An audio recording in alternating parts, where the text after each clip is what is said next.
আল্লাহকে ছেড়ে দিলেন কেন? আল্লাহর সাথে দুশ্মনী কেন?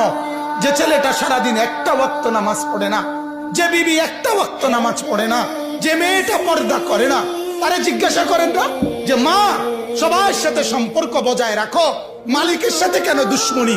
আল্লাহর লগে কি নারাজি হইলা? আল্লাহর সাথে কি দুশ্মনী? আল্লাহর লগে কেন রাগ করলা? কেন রাগ করলা?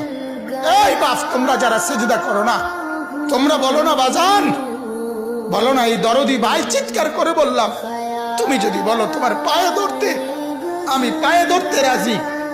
তুমি যদি বলো তোমারে জড়িয়ে ধরে কাঁদতে, আমি কাঁদতে রাজি। তুমি বলো কেন আল্লাহর সাথে রাগ করলা? কেন আল্লাহর সাথে রাগ করলা? কেন আল্লাহর সাথে নারাজ হইলা?